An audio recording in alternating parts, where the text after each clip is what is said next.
తెలంగాణ రాష్ట్రానికి చెందిన హిందీ ప్రచార సభ ఆస్తులను కొల్లగొట్టడానికి కుట్రలు పన్నుతున్నారని, గుర్తింపు లేని సెంట్రల్ హిందీ ప్రచార సభకు చెందిన గైబువాలిపై తెలంగాణ రాష్ట్ర ప్రభుత్వం చర్యలు తీసుకొని వారిని కఠినంగా శిక్షించాలని తెలంగాణ రాష్ట్ర హిందీ ప్రచార సభ అధ్యక్షుడు జి గాంధీ విజ్ఞప్తి చేశారు.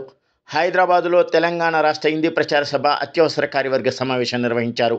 ఈ సమావేశంలో పాల్గొన్న కార్యవర్గ సభ్యులు హిందీ ప్రచార సభలో జరుగుతున్న కొందరి అరాచకాలపై చర్చలు జరిపి అక్రమంగా ఏర్పాటు చేసుకున్న తెలంగాణ రాష్ట్ర హిందీ ప్రచార సభ నూతన కమిటీని తీవ్రంగా వ్యతిరేకించారు. ఈ సందర్భంగా తెలంగాణ రాష్ట్ర హిందీ ప్రచార సభ అధ్యక్షుడు జి గాంధీ మాట్లాడుతూ, ఆంధ్ర తెలంగాణ ఏర్పడినాక 2019లో ఏర్పడిన కమిటీ కార్యవర్గంలో 11 మంది ఉన్నామని, రిజిస్ట్రేషన్ కూడా ఉన్నదని తెలిపారు. రాష్ట్రం ఏర్పడినాక తెలంగాణ రాష్ట్రానికి చెందిన హిందీ ప్రచార సభకు చెందిన ఆస్తులు, నిధులపై ప్రశ్నించినందుకు తమ కమిటీని ఎలాగైనా విచ్ఛిన్నం చేయాలని ఆంధ్రకు చెందిన హిందీ ప్రచార సభకు చెందిన గైబువాలి కుట్రలు పన్నుతున్నారని, తనకు నచ్చినట్లు ఉండాలని మా కమిటీలో ఒకరిని మలుపుకొని నూతన కమిటీ ఏర్పాటు చేసుకుని ప్రకటించారని, దీన్ని మెజారిటీ సభ్యులు ఉన్న మేము తీవ్రంగా వ్యతిరేకిస్తున్నామని అన్నారు. ఈ నూతన కమిటీ ఎట్టి పరిస్థితుల్లో చెల్లదని, ప్రభుత్వ దర్యాప్తు జరిపించి నిజమైన కమిటీతో కలిసి తెలంగాణ రాష్ట్ర హిందీ ప్రచార సభకు చెందిన ఆస్తులను పరిరక్షించాలని కోరారు. ఇప్పటికే 1963లో రద్దయిన సెంట్రల్ హిందీ ప్రచార సభ పేరుతో అనేక అవినీతి అక్రమాలకు పాల్పడుతున్న ఆంధ్రకు చెందిన గైబువాలిపై ప్రభుత్వం పూర్తి విచారణ జరిపించాలని విజ్ఞప్తి చేశారు. ఇప్పటికే నాంపల్లిలోనే ఉన్న హిందీ ప్రచార సభకు చెందిన భూమిని అక్రమంగా అమ్ముకొని కోట్లు దన్నుకున్నారని ఆవేదన వ్యక్తం చేశారు. 20,000-30 లక్షల రూపాయలు దాంట్లో ఉన్నాయి. కానీ తెలంగాణ వేరు చేసి దాంట్లో ఉన్నటువంటి డబ్బు మొత్తాన్ని ఎవరికి తెలియకుండా ఇప్పుడున్నటువంటి సెక్రటరీ దుర్వినియోగం చేయడం జరిగింది.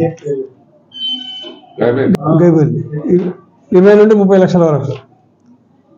ఇంకా మాకు తెలంగాణకు రావాల్సిన వాటా, తెలంగాణకు బైఫర్కేషన్ సమయంలో ఒక కుర్చీ ఇవ్వలేదు, ఒక పైసా ఇవ్వలేదు. మమ్మల్ని నడి రోడ్డు మీద వేయడం జరిగింది. వారిని నేను, మా సెక్రటరీ గారు కూడా అడగడం జరిగింది. తర్వాత ఇంతేకాదు, ఇక్కడ నుండి హైదరాబాద్ అనంతపూర్కు ఇక్కడ నుండి తెలంగాణ వాళ్ళని కొంతమంది తీసుకొని వెళ్ళి ఎంప్లాయీస్ను కొద్ది రోజులు చేయించి వాటిని మళ్ళీ ఉద్యోగాలు లేకుండా తిరిగి వాపసు చేయడం కూడా జరిగింది. వారి యొక్క పుట్టల పైన, వాళ్ళ జీవితాలపైన కూడా కొట్టడం జరిగింది. ఈ రకంగా ఇంకా మొన్న ఒకటి కాదు చెప్పుకుంటూ చాలా ఉన్నాయి. మొన్ననే 2వ తారీఖు నాడు ఈ తెలంగాణ యొక్క దేశంలో ఏం చేసినా తప్పు లేదు. వాళ్ళు తెలంగాణకు తీరాన్ని అన్యాయం చేస్తున్నారు.